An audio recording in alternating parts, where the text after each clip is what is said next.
welcome to a Sunday shop update.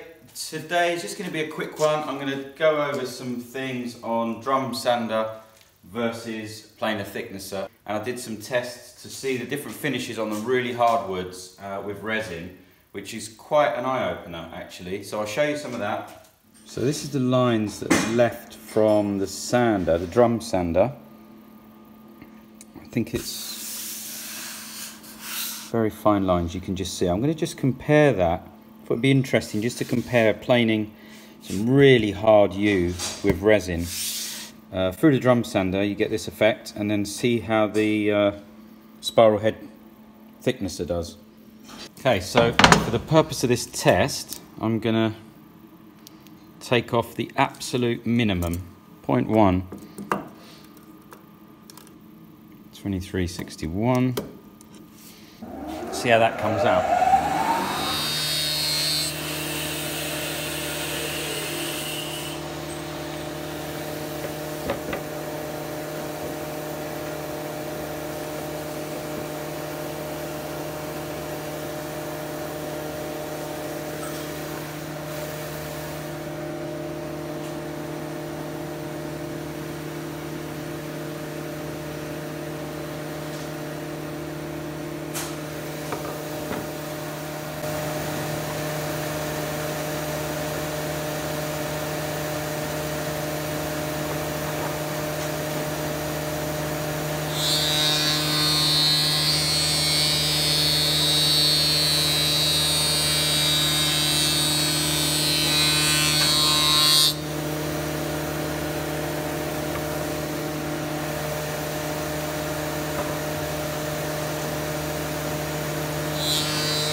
Okay, so it's quite interesting.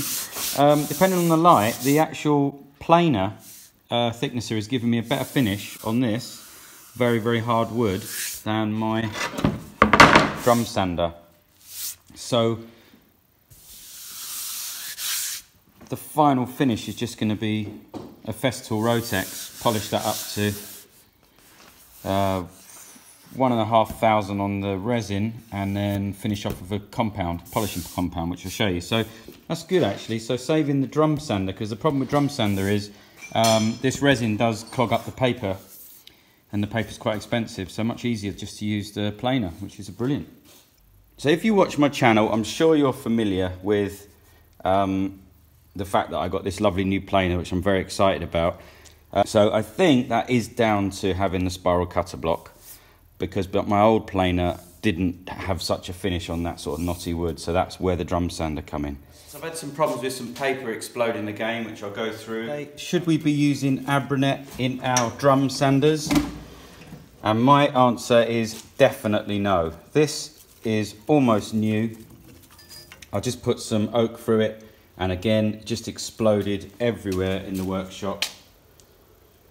I've never had this with the solid paper. I've bought my stuff from Axminster, and they only seem to sell Abrasive now for the different grades. This is an 80 and this is a 150.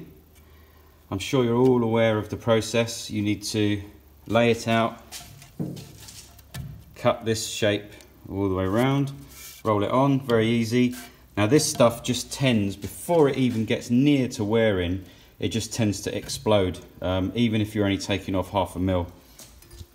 So I'm going to put some links in. I'm going to do some research today for myself, and I'm going to actually add some links to where to buy paper now that Axminster in the UK don't sell the various grades of paper for drum sanders. So this is some really old cloth back 150 grit paper. There's virtually no grit left on it, but if you can see, it's still in perfect condition. Structurally, the paper's absolutely fine. This Abranet, on the other hand, I love Abranet on my Rotex, but inside the drum sander, not only does it seem to clog really quickly with those pores, but it just has this habit of exploding. And it's very expensive, the roll. So these rolls here I'm buying are 100mm.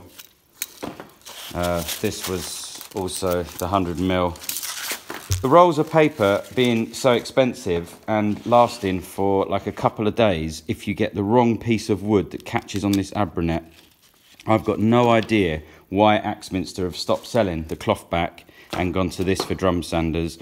They are such a good company. I can't believe they're doing it so that we all have to buy a lot more paper, but let's just hope they're not. So there's actually going to be 2 Sunday shop updates this week because I've got another project I'm building which isn't quite ready for a while, and I'm quite excited about it. I just wanted to show you, I've got a little trick on the planer. I've also started my Instagram, so I've had loads of people subscribing on there and following, which has been brilliant. Anyway, this afternoon I'll be uploading part 2 of this Sunday shop update. Stay tuned, cheers.